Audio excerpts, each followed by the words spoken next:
할렐루야. 여러분 모두를 우리 주님의 이름으로 환영합니다. 찬양대의 아름다운 찬양, 우리 주님이 기뻐하신 적이 있습니다.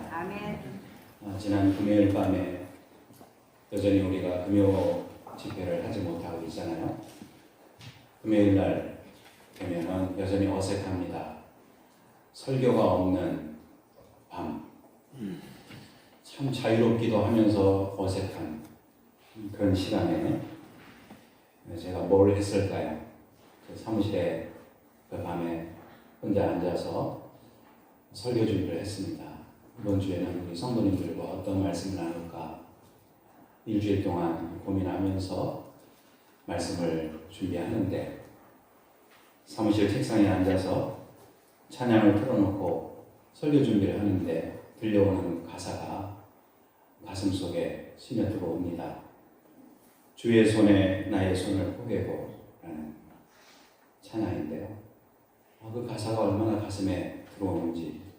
주보혈 날 정결케 하고 주보혈 날 자유케 하니 주 앞에 나 예배하는 이 시간 나의 모든 것을 주께 드리네 라는 가사입니다. 주의 손에 나의 손을 포개고 또 주의 발에 나의 발을 포개요. 나 주와 함께 죽고 또 주와 함께 살리라. 영원토록 주 위에 살리라. 이 찬양이 들려오는데 얼마나 은혜가 되는죠. 아름다운 찬양 가사에 심취했었습니다. 그리고 기도했어요. 이 땅과 세계 곳곳에서 질병으로 고통당하는 사람들 하나님 위로하시고 회복시켜 주시옵소서. 찬양은 우리 마음을 열고 또 찬양은 우리 주님을 기쁘시게 합니다. 그래서 우리 주님은 찬송 중에 거하시는 주님이시다. 그렇게 말씀을 하셨지 않습니까? 찬양하는 목소리가 참으로 아름다운데요. 또 제가 살면서 경험해 보니까 세상에서 가장 아름다운 소리가 있는 것 같아요. 그것은 엄마가 자녀를 부르는 소리입니다. 엄마가 자녀한테 얘야, 야 아무개야 밥 먹어라, 이리 와라 하고 부르는 그 음성, 엄마의 음성은 아이에게는 천사의 음성과 같습니다. 왜 그렇습니까? 모든 것을 다 해결해주는 사랑의 소리, 그게 바로 엄마의 소리입니다. 할머니, 할아버지들의 손주와의 관계는 어떨까요? 할머니, 할아버지가 가장 좋아하는 것은 아마 그 손주들의 고사리 같은 손이 아닐까요? 나는 할머니, 할아버지 안 돼봐서 모르겠어요. 할머니, 할아버지 다 되시기 바랍니다. 그 손을 붙잡고 걸어가는 할아버지, 할머니 모습을 생각해 보세요. 아이를 업은 할아버지를 보셨나요? 그림이 나오네요. 사실. 이건 좀 과하죠. 뒤에 하나 없고 앞에 하나 없고. 그래도 이 할아버지는 굉장히 행복한 할아버지입니다. 하나 안기도 어려운데 둘이나 이렇게 업고 안고 있으니 또 얼마나 더 이쁩니까? 행복해 보입니까? 불행해 보입니까? 아주 행복해 보이지 않습니까? 예수께서 부활의 아침에, 부활하신 날 아침에 막달라 마리아는 예수님이 부활하신 걸 모르고 맞아 울고 있었어요. 왜? 예수님 무덤이 비어 있었다고 그랬잖아요. 우리가 부활절 설교 때 말씀 나누지 않았어요? 그런데 예수님이, 부활하신 예수님이 막달라 마리아 등 뒤에서 막달라 마리아를 부르셨어요. 마리아야. 그랬더니 마리아가 그 음성을 알아들었다고 했습니다. 그렇습니다. 평소에 듣던 주님의 음성이기 때문에. 평소에 듣던 주님의 음성. 우리에게도 주님의 음성이 들려야 할 줄로 믿습니다. 우리 주님께서는 갈릴리 바닷가에서 거니시다가 제자들을 부르셨는데 아마도 사랑이 가득한 음성을 가지고 제자들을 부르셨으리라고 생각합니다. 제자들을 부르시고 그냥 그걸로 끝나는 것이 아니라 우리 주님은 함께 다니셨어요. 할아버지 할머니가 손주의 손을 붙들고 공원을 거니는 것처럼 우리 주님은 제자들과 함께 다니셨습니다. 그리고 사랑으로 가르치시고 천국 복음을 전하셨습니다. 그때 사람들이 구원을 받습니다. 그들을 억누르고 있던 질병으로부터 해방을 얻고 치유함을 얻는 그 놀라운 현장에 제자들과 함께 다니셨습니다. 제자들은 그때 그게 무슨 일인지 잘 몰랐어요. 그냥 신났고 주님의 권위 있는 그 말씀과 가르침에 감동을 했지만 도대체 주님이 무엇 때문에 세상에 오셨고 자기들을 부르셨는지 그때까지는 그들은 알지 못했던 거예요. 주님의 모든 사역을 보고 체험하고 놀라고 탄성을 지르고 함께 기뻐했습니다. 그렇게 다니기를 3년을 예수님과 함께 동고동락을 했습니다. 이 정도로 기적도 보고 여러분 한번 생각해 보세요. 말씀도 배우고 예수님과 함께 다니면서 인격적인 교제를 주님과 나누었다면 엄청난 진전이 제자들에게 있어야 할 것이다 라고 우리는 기대할 수 있지 않습니까? 그러나 유감스럽게도 예수님의 제자들의 마음에 있는 소원과 기대는 예수님의 뜻과는 좀 달랐어요. 성경이 그것을 우리에게 말씀하고 있지 않습니까? 복음서에 기록되어져 있는 제자들의 모습을 보면 제자들은 예수님을 적어도 3년이나 따라다녔지만 여전히 세속적인 욕망과 세속적인 기대를 가지고 예수님을 바라보았다는 거예요. 예수께서 12 제자 중에 특별히 사랑하신 제자들이 있죠. 베드로, 야고보, 요한. 이 세 사람의 제자를 우리는 소위 수제자 그룹이라고 이야기를 합니다. 왜 그렇습니까? 기적의 현장에 특별한 곳에 이 세 명의 제자를 데리시고 가셨다라고 하는 내용이 복음서에 나와 있거든요. 그래서 이 사람들을 예수님이 특별히 사랑하셨구나 이렇게 우리는 생각을 하는 것입니다.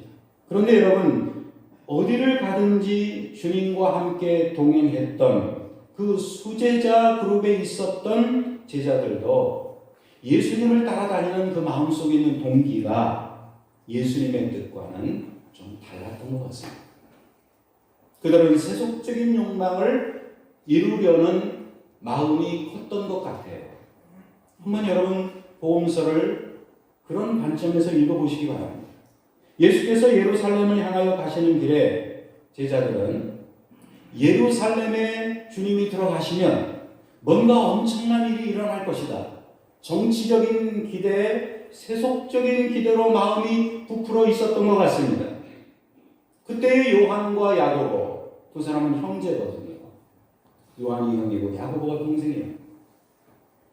그런데 이 두 사람이 어느 자리에 앉을 것인가를 두고 서로 다퉜다는 이야기입니다.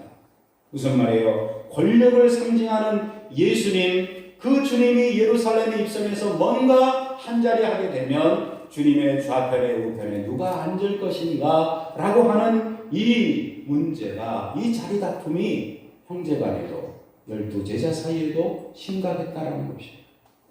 마가복음 10장 35절 이하에 보시면 세베대의 아들 야고보와 요한이 예수님께 청하는 내용이 나옵니다. 주의 영광 중에서 우리를 하나는 주의 우편에 하나는 좌편에 앉게 하여 주옵소서. 이 요청에 예수님 뭐라고 대답하셨어요? 38절의 말씀해 보시니까 예수께서 말씀하시기를 너희가 구하는 것을 알지 못하는도다. 내가 마시는 잔을 너희가 마실 수 있으며 내가 받는 세례를 너희가 받을 수 있느냐? 라고 물어보셨습니다. 예수님이 하신 말씀이 뭐예요? 너희가 구하는 것을 알지 못하는도다. 얼마나 많은 이야기를 함축하고 있는 말씀입니까?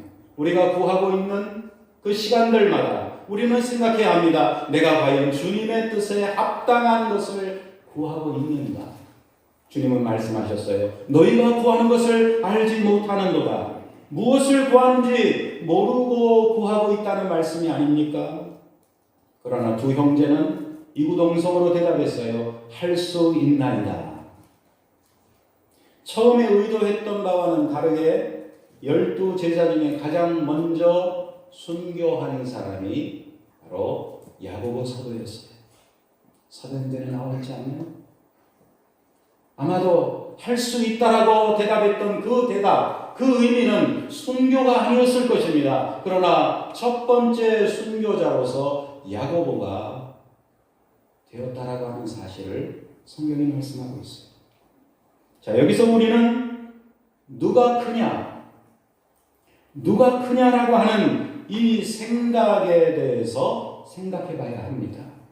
누가 크냐는 생각에 우리가 사로잡히는 순간 사랑하는 마음을 가질 수가 없습니다. 시기하는 마음, 질투하는 마음이 우리 속에서 뭉게의 구름처럼 올라오게 될 것입니다. 상대방을 시기하고 질투하게 되면 배려하는 마음이 자리할 수가 없다는 것이에요. 제자들의 분위기가 이러하니까 예수님의 마음이 어떠셨을까요? 제자들은 서로 누가 크냐라고 하는 생각에 몰두해 있었습니다.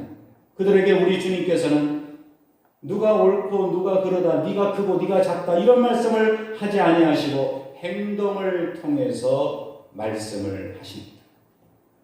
어떻게 하셨어요? 예수께서는 친히 수건을 허리에 두르시고 제자들의 발을 씻겨주십니다. 생뚱맞은 행동을 하신 것 같아요.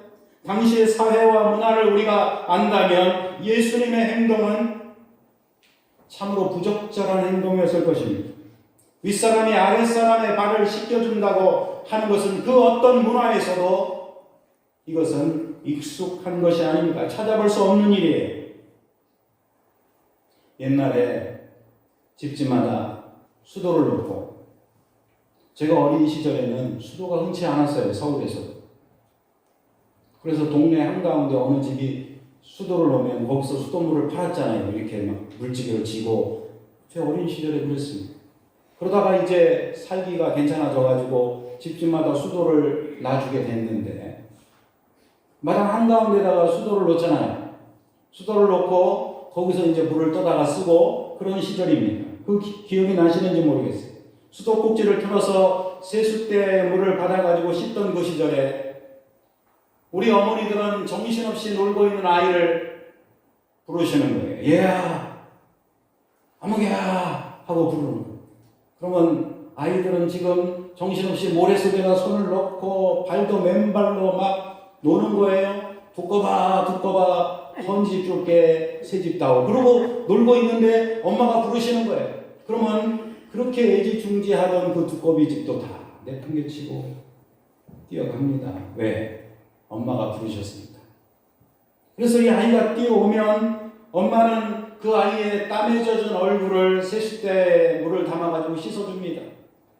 흙과 모래가 묻은 발을 또 닦아주시는 거예요. 그러면 아이는 엄마의 어깨에 손을 얹고 몸을 기대고 발을 갖다 내미는 거예요. 그런 상전이 따로 없죠. 엄마는 두말 안 하고 다 씻어주시고 어깨에 걸쳤던 수건을 내려서 그 아이의 발을 다 닦아줍니다. 그리고 저녁상을 차려주시지 않습니까? 그게 어머니 아닙니까? 저녁상을 차려주면 그냥 먹습니까? 그 조그만 아이한테 맛있는 반찬을 주어다가 그러면 참새 같은 걸 하고 벌리면 맛있는 반찬을 쏙 집어넣어줘요. 어떻게 집어넣어준다고요? 쏙 집어넣어줘요. 그럼 이 아이가 우물우물 맛있게 씹어 먹습니다. 그 맛있게 먹는 모습을 보고 엄마는 행복해하는 거예요. 그럼 이게 엄마의 사랑의 이야기입니다. 누가 크냐라고 하는 문제로 지금 제자들이 첨예하게 대립을 하고 있어요.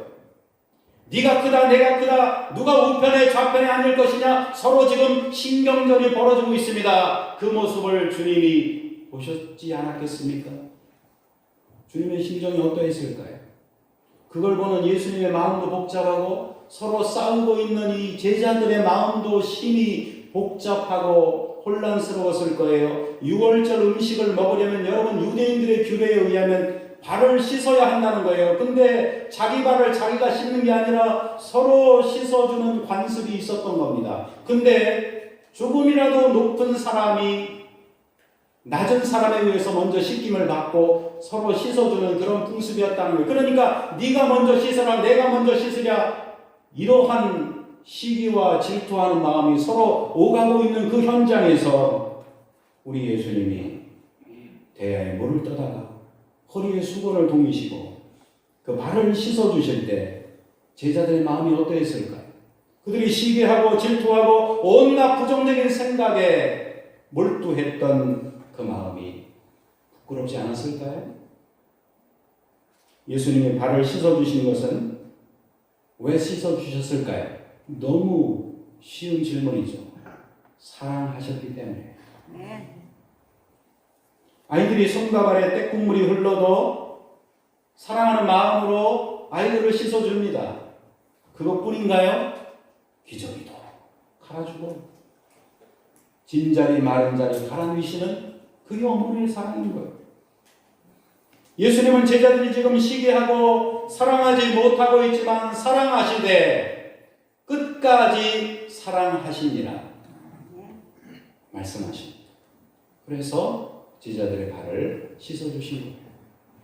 그리고 6월절 만찬을 나누고 사랑의 대화를 나누고 말씀으로 그들을 가르치시기 위해서 실제로 여러분 요한복음의 부분을 보세요. 다락방 강화라고 하는 만찬 이후에 주님의 가르침이 참으로 길다라고 하는 것을 깨닫게 될 것입니다. 주님은 그 시간을 너무나도 소중하게 여기신 거예요. 예수님은 그 밤이 지나가게 되면 십자가에 돌아가시는 날이에요. 얼마나 비장한 밤입니까? 그 성만찬 이후에 겟세마네 동산에 가셔서 밤새도록 기도하실 것입니다. 십자가의 고통을 생각하시면서 밤새도록 기도하실 주님께서 그 고통의 시간을 앞에 두시고 제자들의 발을 씻어주신 거예요. 쉽지 않은 일입니다. 피땀을 흘리며 기도하셨다는 것을 상상해 보세요. 왜 그렇게 기도하셔야만 했을까요? 제자들을 사랑하시고 우리를 사랑하시기 때문입니다. 오늘 본문은 우리에게 묻는 것 같습니다. 당신은 주님께로부터 사랑의 씻음을 받았는가? 당신은 주님의 사랑을 받았는가? 라고 질문하는 것 같아요. 예수님의 제자 베드로는 씻어주시려는 예수님을 만류합니다. 굉장히 중요한 사건이에요. 그의 눈에는 예수님이 도무지 이해할 수 없는 행동을 하시는 것으로 느껴졌기 때문입니다. 씻어주시는 행동, 이 행동은 사실상 예수님의 죽으심과 연계된 행동이었던 것입니다. 무슨 말입니까? 예수님의 죽으심과 연관된 주님의 행동을 베드로는 알 턱이 없었던 것이에요. 그래서 베드로는 만류했습니다. 겉으로 볼 때에, 외관상으로 볼 때에 베드로의 발을 씻어주시는 것을 만류하는 이 베드로의 행동은 매우 겸손한 모습으로 비춰질 수 있습니다. 그러나 그 실상은 우리가 신학적인 측면으로 또는 이것을 신학적으로 해석을 한다면 자기 스스로 자기의 발을 깨끗하게 할 수 있다고 생각하는 이것은 잘못된 불신앙이다 이것입니다. 우리는 씻어주시는 분이 필요합니다. 다른 말로 하면 예수님의 사랑이 필요합니다. 아멘. 예수님의 사랑이 없이 홀로 설 수 있는 사람이 이 세상에 존재하지 않는다는 것이에요. 그래서 주님이 만류하는 베드로에게 뭐라고 말씀하셨어요? 8절의 말씀을 보세요. 베드로가 이르되 내 발을 절대로 씻지 못하시리이다. 예수께서 대답하시되 내가 너를 씻어주지 아니하면 내가 나와 상관이 없느니라. 아멘. 우리가 누가복음 7장 36절 이하에 있는 이야기로 한번 들어갈 필요가 있겠습니다. 거기 보면 한 여인의 이야기가 나오고 있어요. 등장인물이 특별히 두 사람이 있는데 한 사람은 시몬이라고 하는 바리새인. 바리새인 하면 떠오르는 이미지가 있잖아요. 시몬이라고 하는 바리새인과 그리고 죄 많은 여인이 등장합니다. 이 바리새인 시몬은 예수님을 초청했는데 발 씻을 물조차 주님께 드리지 않았어요. 규례를 어기고 있다는 것입니다. 예수님을 하대한 것이에요. 그러나 죄 많은 여인은 예수님 앞에 와서 자신의 눈물로 예수님의 발을 적시고, 여러분 한번 상상해 보세요. 자신의 눈물로 예수님의 발을 적시고 그 발 아래 엎드려 있었다는 거예요. 자기 머리털로 닦고 그 발을 닦은 거예요. 그 발에 입을 맞추고 그리고 향유를 부었습니다. 누가복음 7장 38절에 나오는 말씀입니다. 이게 무슨 말입니까? 이 여인은 눈물로 주님께 이야기한 거예요. 말로 한 것이 아니라 눈물로 그 여인의 몸으로 그 발 아래 엎드려서 발을 닦아드리면서 말로 다 할 수 없는 겸손함으로 주님 앞에 엎드려 그녀의 모든 과거를 아는 것입니다. 이스라엘의 팍팍한 먼지가 묻은 주님의 그 발, 그 깨끗하지 못한 그 발을 그 발 아래에 그녀의 향유를 붓고 그 발보다는 못한 자기 자신을 이 여인은 드러내고 있는 것 아닌가요? 지극한 사랑의 표현입니다. 이 일에 대해서 자기 의의에 사로잡혀 있는 바리새인 시몬, 얼마나 상징적이고 은유적인 이야기입니까? 매우 선명하게 회화적으로 우리에게 말씀하고 있는 거예요. 7장 39절에 보시면 이렇게 말씀을 합니다. 예수를 청한 바리새인이 그것을 보고 마음에 이르되 이 사람이 만일 선지자라면 자기를 만지는 이 여자가 누구며 어떠한 자 곧 죄인인 줄을 알았으리라 하거늘. 여러분, 이것이 자기 의에 사로잡힌 자의 시각인 것입니다. 그때 예수께서 그 시몬의 마음을 들여다보셨어요. 그리고 예수께서 하신 말씀이 무엇입니까? 누가복음 7장 47절에 사함을 받은 일이 적은 자는 적게 사랑하느니라 말씀하셨습니다. 주님의 큰 은혜와 용서를 체험한 사람이 더 주님을 사랑할 수 있는 것입니다. 우리는 주님의 사랑과 은혜를 거부하는 자가 되어서는 안 됩니다. 어떻게 내 발을 씻는다는 말입니까? 아닙니다. 겉으로 볼 때는 겸손한 거예요. 그러나 신앙적으로 볼 때는 우리는 온전히 주님께 의탁해야만 하는 존재인 것입니다. 아멘. 우리가 어떻게 주님이 나와 상관이 있다고 말할 수 있을까요? 주님께서 나의 주가 되시고 나의 구세주가 되신다고 어떻게 우리는 고백할 수 있겠습니까? 주님이 나의 구세주가 되신다는 것을 믿고 고백하고 받아들이게 될 때 비로소 예수님과 나와의 관계가 형성이 되는 것입니다. 우리는 결코 우리 자신의 힘으로 우리 스스로를 깨끗게 할 수 있다는 망상에서 벗어나야 할 것입니다. 나는 거룩하고 저는 더럽다라고 하는 이러한 분리의식, 비교의식에서 우리는 벗어나야 할 것입니다. 예수님과 우리의 관계는 어떻게 맺어졌습니까? 예수님과 우리는 은혜로 맺어진 관계인 것입니다. 아멘. 은혜가 뭐예요? 갚을 수 없는 것입니다. 전에는 할머니, 할아버지들의 손주 사랑을 잘 몰랐어요. 젊은 엄마가 옆에서 아무것도 안 들고 맨몸으로 걷는데 할머니가 손주를 업고 가는 걸 보면 제 마음에 의분이 일어났어요. 저 젊은 여자가 참 못됐네. 그렇게 생각을 했었거든요. 그런데 이제는 이해가 됩니다. 그런 모습을 보면 아이고, 저 할머니는 손주들이 얼마나 귀하면 저렇게 안고 가실까? 동의하십니까? 아멘. 제가 직접 아이를 어릴 때 키울 때는요, 아이가 못하는 것만 보이고 말썽 부리는 것만 보이는 거예요. 제가 목사고 예배를 인도하는데 막 돌아다니는 우리 아들. 조용히 예배 드려야 되는데 시끄럽게 하는 게 우리 아들. 그것만 보이는 거예요. 근데 이제는 아이들이 막 뛰어다녀도 얼마나 이쁘게 보이는지. 진심으로 하는 말이에요. 아멘. 그러나 아직은 할아버지 할머니만큼은 아닌 것 같아요. 할아버지 할머니의 사랑은 어떤 사랑인지 아십니까? 무조건이야. 무조건 사랑입니다. 요즘 세상에 누가 입속에서 오물오물 씹어먹던 침 묻은 오징어 중에 좋아할까요? 몇 년 전 얘기인데 아직까지 안 잊혀져요. 전혀 안 좋아할 것 같지만 우리 원로 장로님은 외손자가 그렇게 오물오물 침 묻혀갖고 씹어 먹다가 단물 빼먹고 주는 거 가장 맛있다고 하시는 거예요. 이해가 돼요.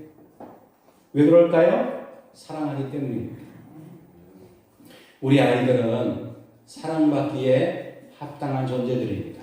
아멘. 이제 다음 주가 어린이 주일 아니에요? 우리 어린이들 많이 사랑하기를 바랍니다. 아멘. 아이들의 모습에서 우리는 천사들의 모습을 볼 수 있습니다. 우리가 아이들을 사랑하는 마음을 품는 순간 예수님의 마음을 이해할 수 있을 것입니다. 사랑받는 아이로서 천진난만하게 성장하는 그런 모습은 정말 보기 좋은 모습이죠. 아이들은 천진난만해야 돼요. 그러나 아이가 아이답지 못하고 뭔가 우울해 보인다면 그런 아이를 보는 부모의 마음이 어떨까요? 아마 행복하지 않을 것입니다. 오늘 본문 23절의 말씀을 한번 보세요. 예수의 제자 중 하나 곧 그가 사랑하시는 자가 예수의 품에 의지하여 누웠는지라.